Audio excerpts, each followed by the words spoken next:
Hi students, last class we discussed about the methods of starting of synchronous motor. Here four methods of synchronous motors are the starting of synchronous motor using pony motor, using damper winding as a slip ring induction motor, using small DC. Okay, so next topic we are going to discuss about the behavior of synchronous motor. Behavior of synchronous motor on loading. Behavior of synchronous motor on. See that the motor can be operated in two modes of operation. One is the no load condition and one is the load condition.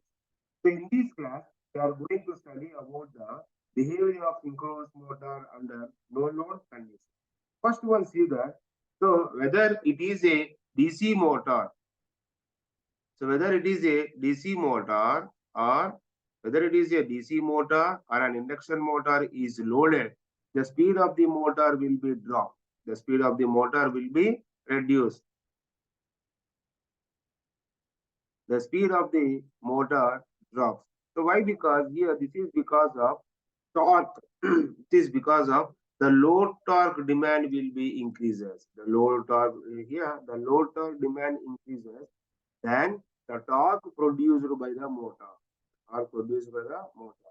So then when any motor is operating is operating from low load to full load or from low load to load condition, the speed of the motor decreases because the torque demand, that is the demanded torque, that is the load torque demand is greater than the torque produced by the motor or produced by the motor. That's why here the speed of the motor reduces.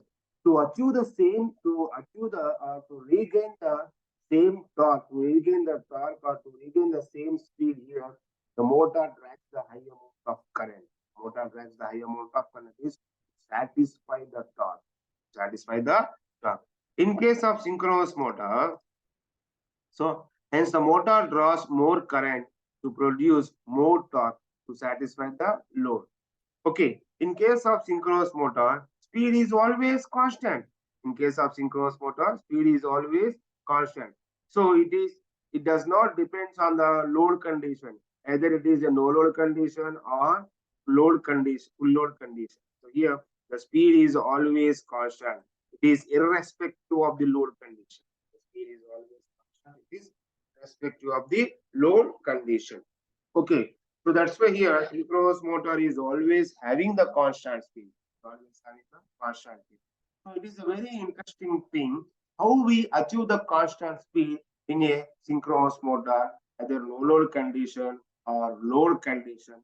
See that here, you know that in DC motor, so in DC motor, after motoring action, an EMF will be induced in the armature conductors. That EMF we call as back EMF. Okay, after motoring action, an EMF will be induced in the armature conductors of the motor. That one we call as the back EMF. See that the back EMF and the supply voltage both are in which direction? Opposite direction. Both are in which direction? Opposite direction. And next one, you know that the voltage equation of DC motor. What is the voltage equation of DC motor? V equal to EB plus IARA. V is equal to EB plus IARA. From this voltage equation, V equal to EB plus IARA. So we write the current expression. What is the current expression here? IA is equal to V by IA is equal to V minus EB by RA from the equation of V equal to EB plus IARA.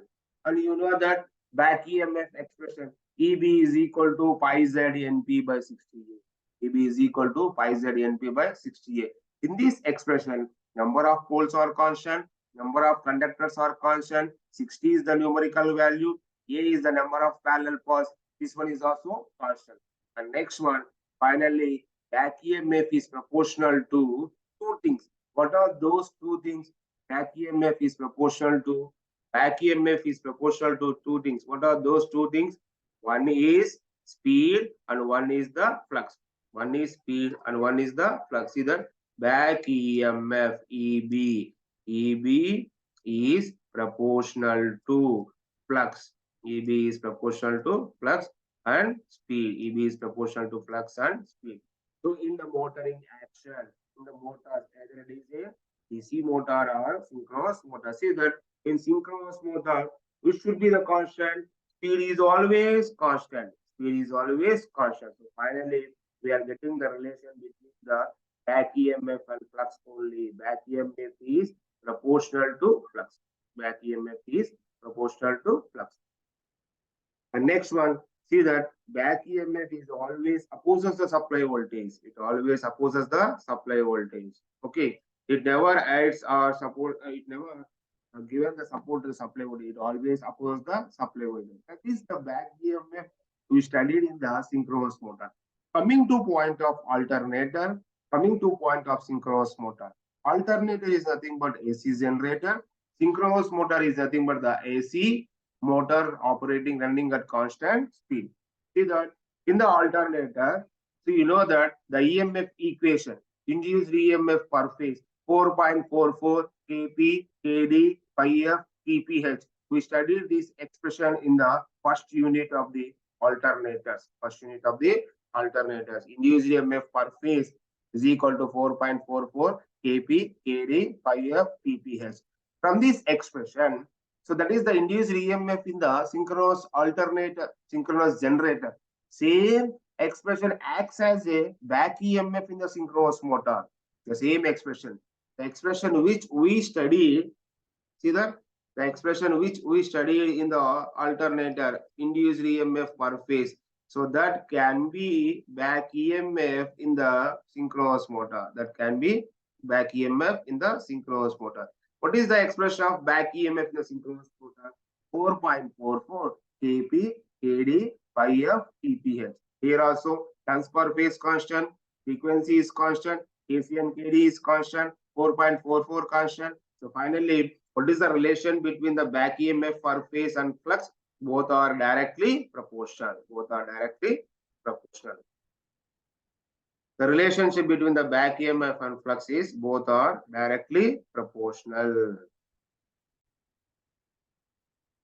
That is about the relationship between the back EMF and flux. Both are directly proportional. Here the back EMF is back EMF per phase. Back EMF per phase. See that here we have written here back EMF per phase. Induced EMF, that is the back EMF per phase, is proportional to flux. Is proportional to flux. Okay. And next one, in synchronous motor, speed is constant. In synchronous motor, speed should be the, as speed is always, that is the constant, the frequency is also constant. Why? Because what is the expression of synchronous speed? Ns is equal to 120 f by p. What is the relation between the speed and frequency? Both are directly proportional, and hence the magnitude of the EMF can be controlled. The magnitude of the back EMF can be controlled by the flux. By the flux. Flux is nothing but the excitation. Flux is nothing but the excitation. So that's why in synchronous motor, see that?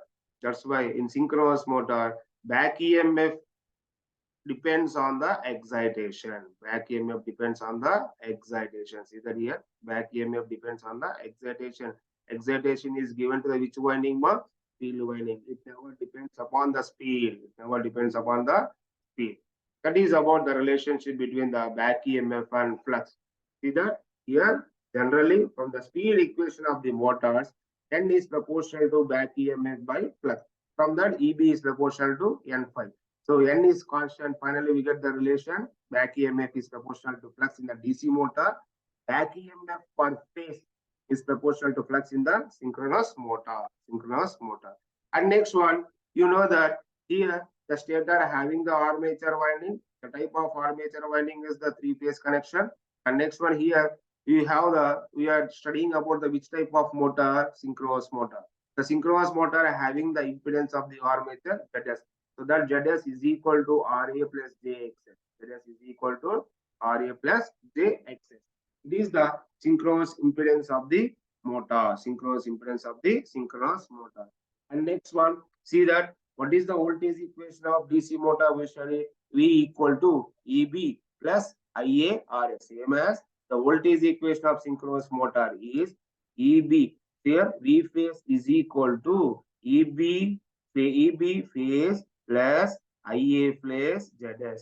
So V is the supply voltage, EB is the back EMF, and IA per phase is the armature current, and Z is the synchronous impedance. Z is the synchronous impedance.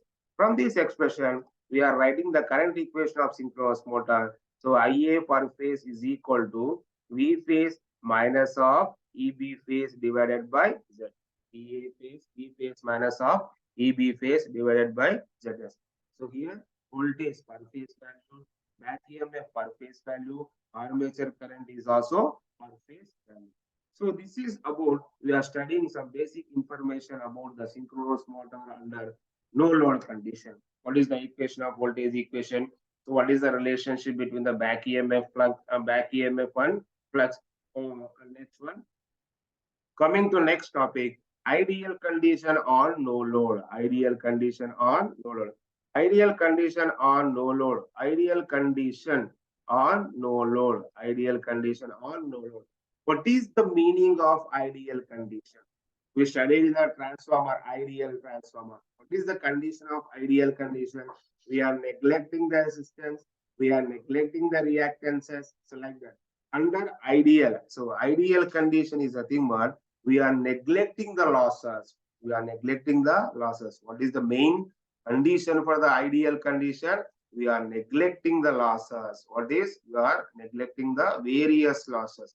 When the losses are neglected, see that in the above equation, V phase is equal to E phase, EB phase plus IA phase ZS. So this IA phase ZS is the drop across the synchronous impedance, drop across the synchronous. That is, it is the voltage drop. Voltage drop is nothing but the loss. Voltage drop is nothing but the loss. So here losses are neglected in the ideal condition. Finally, we get that the relation E phase V phase is equal to EB phase. When we get the V phase is equal to EB phase under ideal condition. Ideal condition. When the synchronous motor is operating under ideal condition, here there is a strong force of attraction between the rotor and the stator. There is a strong force of attraction between the rotor and stator. So if the synchronous motor is operating under ideal condition, we are neglecting the losses due to the axis of the stator magnetic field and the axis of the rotor magnetic field both are coincident. The axis of the stator and the axis of rotor both are coincident. The angle between the axis of the stator and the axis of the rotor is equal to 0. It is the angle between the stator axis, stator magnetic axis and the rotor magnetic axis is equal to 0. Both are coincide with each other. Both are coincide with each other. And next one, we are assuming in the ideal condition, the magnitudes are same. The magnitudes are same. That is, V phase is equal to EB phase. The magnitude of the terminal voltage per phase is equal to magnitude of the back EMF per phase. Magnitude of the back EMF per phase. See that here? So according to Lenz's law, back EMF is always opposes the supply voltage. It is always opposes the supply voltage. See the phasor representation of the back EMF per phase and the terminal voltage per phase, both are in which direction? Opposite direction. See the phasor representation of the back EMF per phase and terminal voltage per phase. Back EMF is moving in from left side. Terminal voltage per phase is moving in right side. What is the angle between these two? 180 degrees. The angle between these two is equal to 180 degrees. From the current equation, IA is equal to V phase minus EB phase divided by ZS. Okay. So in ideal condition, what we consider in ideal condition, E phase is equal to V phase, EB phase is equal to E phase, both are equal. The magnitude of the back EMF per phase is equal to magnitude of the terminal voltage per phase.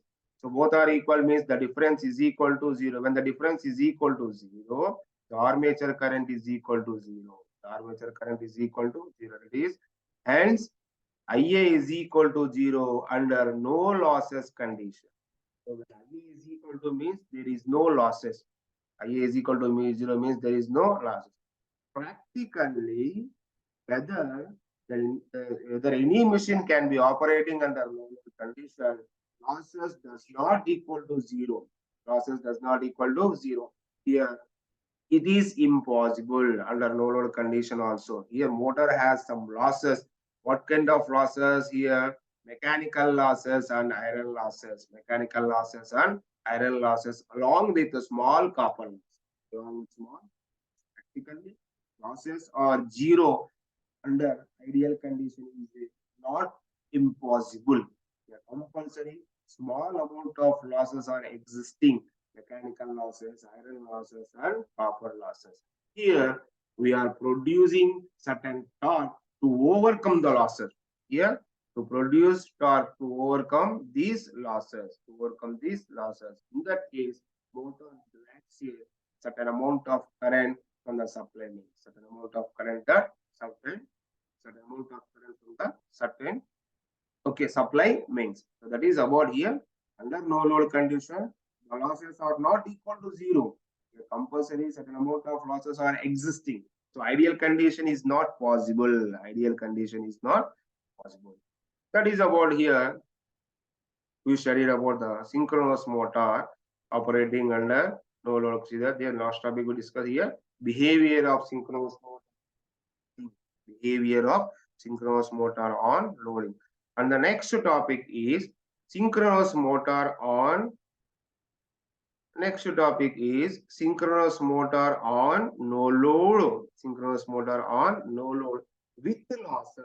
With losses. Just now we discussed without losses. Now it is the with losses.